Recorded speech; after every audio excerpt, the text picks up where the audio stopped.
This talk is about the role of water conservation in Flagstaff's water supply. It's a fairly technical approach, and it uses a lot of percentages and charts, so it is not for everyone. Whenever we talk water in Flagstaff these days, there's an elephant in the room.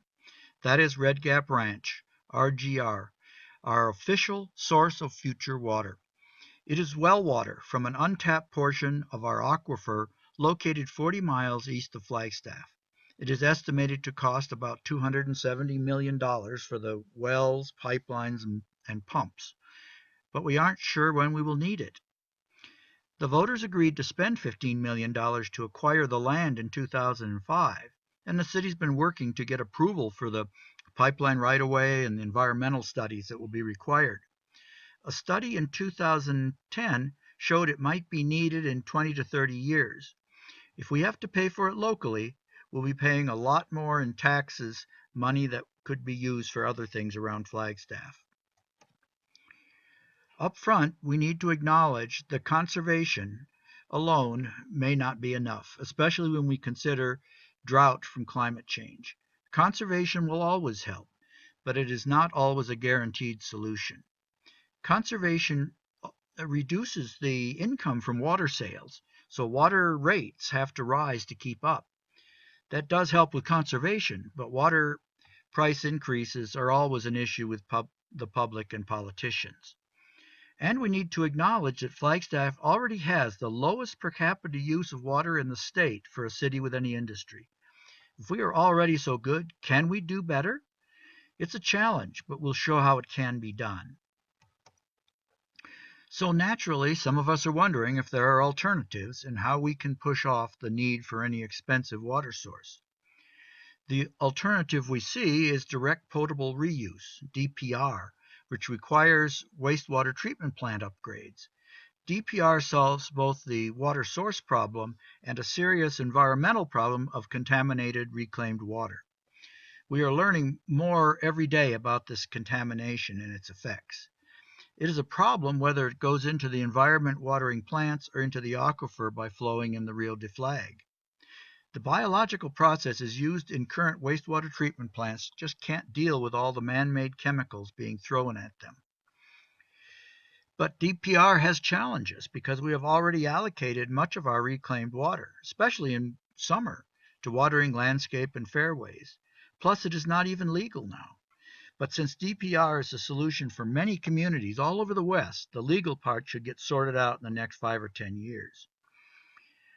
Our estimates show that DPR is half the price of RGR, but the details of DPR are another story. For the conservation story, let's look at the historical role of water conservation in Flagstaff. As our population increased, the total water use barely grew after we began to conserve water starting in 1989. Conservation has saved our bacon for over 20 years. And here's a story of that conservation. We've seen over 40% reduction in per capita water use since 1989. That is an average reduction of about 1.7% per year. That metric of percent per year improvement is important. If our conservation improvements match our growth rate, we don't need additional water, barring a serious drought. Notice that our improvement rate has slowed. More recently, it has been about 1% a year, and it varies a lot from year to year, so it's hard to project forward. So in 2010, when Brad Hill made his projections of future water use that concluded we needed Red Gap Ranch, he used 0.5% per year conservation improvement. This was a logical and conservative value in the face of uncertain conservation improvements. Now we have 4 additional years of water use data, and it seems to confirm the 1% per year reduction rate is continuing. So no one's saying that we aren't doing a good job on water conservation. It's really a question of how to continue it, given the fact that we're already past the time where it is easy. Now let's look at the effect of the 0.5% per year improvement in the 2010 projections. We'll look at the 2 cases where the full projection details were published. The horizontal lines on the chart show the current water availability, in brown for both surface and groundwater, and light blue for the drought case with no surface water. Whenever the projections cross these levels, a new source is needed. With a high growth rate of 1.4% per year, more or less our historical average, the 0.5% per year conservation effort caused a delay of 9 years in the need for Red Gap Ranch. With a more moderate and realistic roughly 1% per year growth rate, it delayed the need for Red Gap Ranch by over 30 years. Conservation is amazingly powerful in these circumstances. For those who worry that conserved water will just allow more growth, think about this graph. The growth is going to happen, but your conservation efforts push off the need for an expensive project. In effect, not conserving just encourages Red Gap Ranch to happen earlier. So, what is conservation worth to us in this situation? If we don't need a big project for 20 years, what should we be willing to spend today to push it further into the future? One way to look at it is to consider just the interest on the project and push it off by 1 year. If the project costs $100 million, and that's what we think DPR will cost, at 2% interest rate, that's $2 million that we would not have to pay for that year. If we project that backwards 20 years to today at 2% interest, it is $1.3 million. In other words, it is worth spending $1.3 million every year to continue to push off a $100 million expense further into the future. To get that 1 year delay, we need an improvement in conservation of only 0.05% per year, compared to the base assumption of 0.5%. That's a really small increase in our conservation rate. But wait, I just showed that we're already saving 1% per year. Do we need to save more? That's a good question.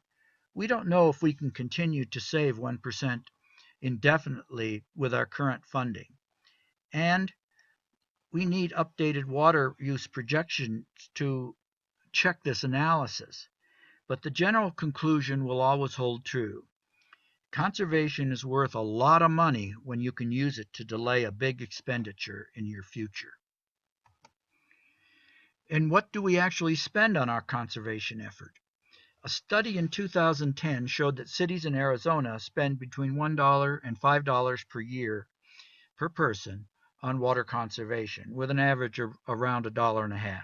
And Flagstaff is right near that average at about $100,000 a year. So if we doubled our water conservation effort to $200,000 a year, we would be at about $3 per person each year, still in the middle of what others are spending on their water conservation effort, and less than 20% of the 1.3 million we should be willing to pay to push this off.